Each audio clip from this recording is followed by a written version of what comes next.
Assalamu alaikum. Hello, everybody. How's it going? Are you okay? Are you listening to me?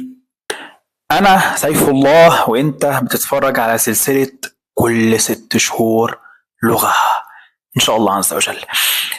النهاردة أول حصة من كورس القواعد مش بعبع. بص حبيب قلبي، احنا كعرب او منتسبين للعرب اللغة العربية بعد ما درسناها مفيش اصعب منها. مهما قرأت في حياتك ومهما شفت كلمات مجعلصة في عمرك مش هتلاقي اجعص من الكلمات العربية ولا اصعب من القواعد بتاعت اللغة العربية. يا اخي ده احنا بنحط لك فتحة على الكلمة عشان ما تقرأهاش بالتنوين وبتقرأها بالتنوين برضو. فمفيش اسهل من باقي لغات العالم طالما انت مش بتتكلم عن العربي. عشان كده قواعد اللغات الأجنبية مش بعبع، حاجة piece of cake. إن شاء الله في الأمثلة هنعرف يعني إيه. بص يا سيدي، بص على الكلمة دي apple. أقابل إيه بس يا عم حاجة؟ تقابل مين يعني؟ اقعد ساكت، اركن على جنب. في اللغة الإنجليزية بنخاف للكلمات تخش في بعضها والحروف تسقط منك وما تبانش، فبنضطر ان احنا نحط كلمات علشان الكلمة تبان. يعني مثلا انا ما ينفعش اقول apple، ولكن سهل جدا انا اقول an apple. ليه؟ لان في الكلام السريع لما تيجي تتكلم مع حد اجنبي لو حطيت الاداة اللي احنا لسه ما نعرفش هي بتتكلم عن ايه بالظبط، ولكن لو حطيتها قبل الكلمة اللي بتبتدي بالمقطع الصوتي ابل، ساعتها الكلمة في نص الكلام هتختفي، الأداة دي مش هتسمعها أصلا. زي مثلا لما تيجي تقول I eat apple، تعرف تطلع الأداة؟ ما تعرفش طبعا. ليه؟ لأن هي أكيد هتغرق في الكلمة اللي شبهها، هتخش في المقطع الصوتي اللي شبهها، مش هتلاحظ أبدا وجودها. لكن لو أنا قلت لك I eat an apple، بانت ها؟ I eat an apple، هتلاقي حرف الإن حرف غيتت وتنح، مستحيل أبدا أبدا يبقى موجود في الجملة وتتجاهل وجوده، إنه لا يقبل التجاهل يا سيدي. عشان كده الأداة بنحطها قبل أي كلمات ما فيهاش المقطع الصوتي. أي كلمة بتبتدي بالمقطع الصوتي حط an elephant، ما اقولش elephant فيل. an elephant اقول an umbrella، ما اقولش umbrella. ليه؟ علشان مع انها بتبتدي باليو بس احنا مش بنقول umbrella، بنقول umbrella، فاذا احط an umbrella. طيب تعالى كلمة يكون واضحة فيها قوي المقطع الصوتي دي، احنا مش بنحطها بالحروف المتحركة، خد بالك عشان الكلام القديم اللي احنا مذاكرينه هتنساه كله. حتة ان انا احط الان قبل اي كلمة بتبتدي بحرف متحرك الكلام ده غلط، بدليل كلمة our لو هننطقها واحنا لسه ما نعرفش حاجة عن اللغة هننطقها ازاي؟ hour، H-O-U-R. اذا لو هننطقها في الطبيعة هنقول ايه؟ hour، ولكن هي كلغة انجليزية الاتش هنا سايلنت لا تنطق، فبنقول ايه؟ hour. طيب لما اجي بقى احط الاداة بتاعتي، انا عاوز احدد ساعة فاحط الاداة بتاعتي النكرة، هعمل ايه؟ احط hour بما ان الكلمة بتبتدي بحرف ساكن مش متحرك، يبقى غلط، يبقى اذا القاعدة اصلا غلط، ما تحفظهاش كده ابدا. تحفظها ازاي بقى؟ حط لي كلمة an قبل اي كلمة بتبتدي بالمقطع الصوتي اي كلمة بقى تلاقي في بدايتها حرف، تلاقي في بدايتها جن، حط على طول ان طالما هي بتبتدي بالمقطع الصوتي ايه؟ هنقول ايه؟ an hour. نيجي بقى للسؤال الاهم عشان نفهم يعني ايه قاعدة. هو انا اصلا ليه بحط ايه وان قبل الكلمات؟ طيب ما اقول elephant، اقول elephant وخلاص، اقول apple واسكت. ليه لازم احط قبلها ان يعني؟ ليه لازم احط قبل كات كات؟ ليه لازم احط؟ طب ما اقول وخلاص. اقول لك لا يا حبيب قلبي، لان الاسماء في اللغه الانجليزيه لما بتنطق لوحدها مش بتدل على عدد ابدا. يعني انا لو عايز اقول لك ساعه واحده ما ينفعش اقول لك اور واسكت. انا كده مش محدد لك انا عاوز ايه بالظبط. انت كاجنبي، احنا ممكن لو احنا عرب زي بعض هنفهمها. يعني لما انا اجي اقول لك اور هتفهم ان انا بتكلم عن ساعه واحده. ليه؟ عشان بطبيعه الحال كلغه عربيه احنا فاهمين دي ساعه واحده. ولكن لما تيجي تتكلم مع واحد بيتكلم انجلش، وخصوصا الامريكان منه، هتبص تلاقي الدنيا متلخبطه معاه. يعني تقول له اور مش فاهم انت قصدك ايه، يعني انت قصدك بتتكلم على ايه بالظبط؟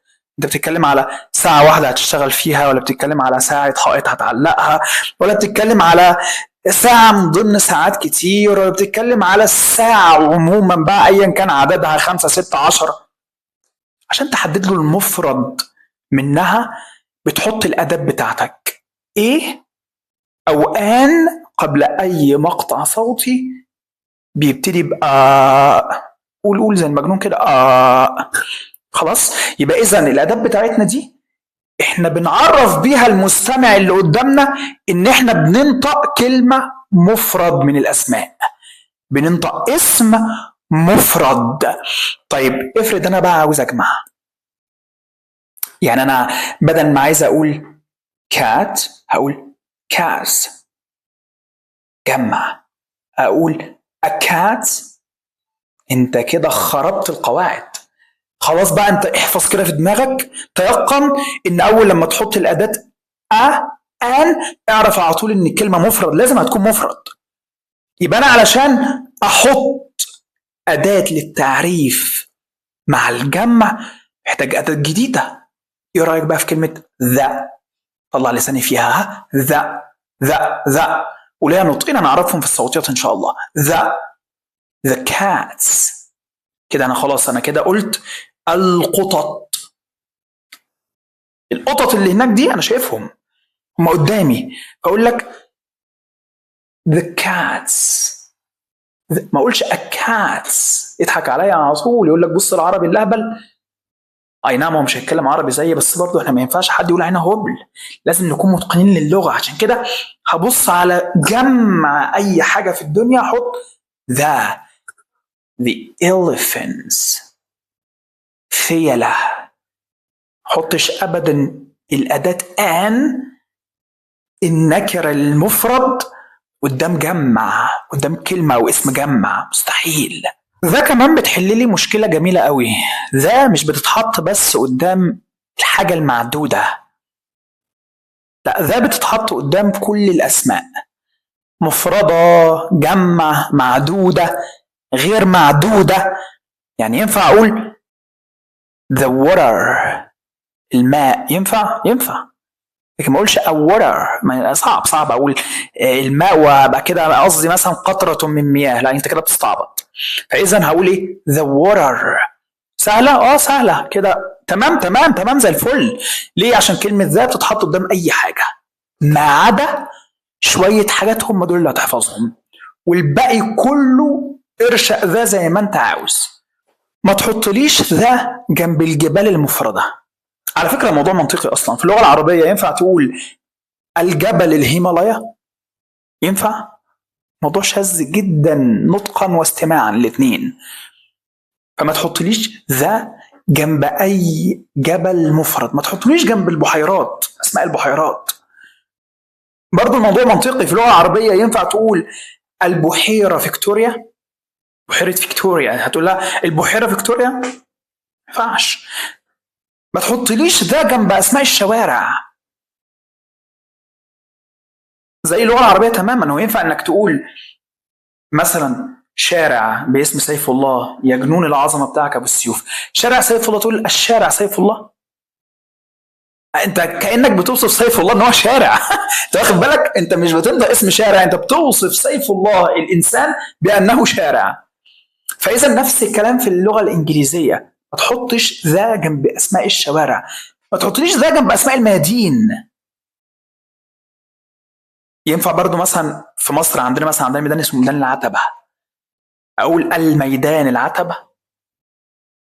كلمة شاذة نطقا واستماعا، ما تنفعش، لا تصلح. ما تحطليش ذا جنب كلمة حدائق، اي حديقة في العالم، اي جاردن تلاقيها، ما تحطليش جنبها كلمة ذا. حديقة الحيوان في اي مكان في العالم باللغة العربية ينفع تقول الحديقة الحيوان؟ كلمة لا تصلح.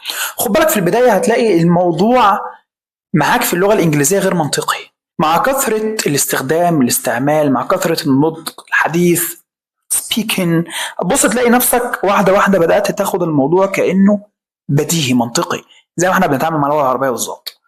ما تحطليش ذا قبل الكلمات الأربعة المشهورين all, half, both and double. الأربع كلمات دول ذا بتيجي بعدهم مش قبلهم. ما بنقولش the all time، بنقول all the time. ما بنقولش in the half time، بنقول in half the time، في نصف الوقت. إذا أربع كلمات دول اعرف إن أول لما تشوفهم وعايز تحط الأداة بتاعتك لازم تحط الأداة بعد أي كلمة من الأربعة. اللي لسه متلخبط ما بين الآ والذا، بص لي كده على المثالين اللي هيطلعوا قدامك على الشاشة.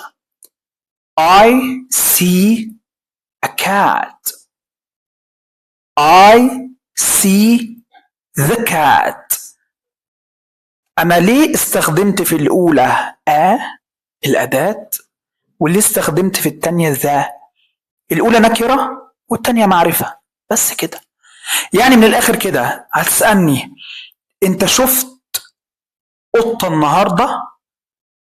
فأنا هقول لك I saw a cat. شفت قطة، بس ممكن تكون أي قطة كانت معدية في الشارع، السلام عليكم وعليكم السلام واتكلت على الله، عادي خالص.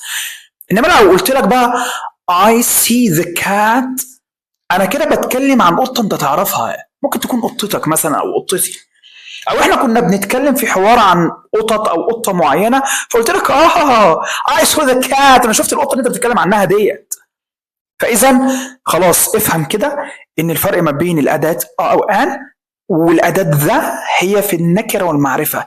انك لما تحب تتكلم عن اي حاجه والسلام هتحط للمفرد طبعا. لو هتتكلم عن حاجه معرفه انا عارفها او انت عارفها حط كلمه ذا، اوعى تنسى ذا اعم من لان هي بتتحط قدام اي حاجه ما عدا الاستثناءات اللي احنا اتكلمنا عنها. طولت عليك بس هي القواعد كده. اسمع الفيديو مره 2 3 10، المهم تحفظ القاعده زي اسمك. جود باي.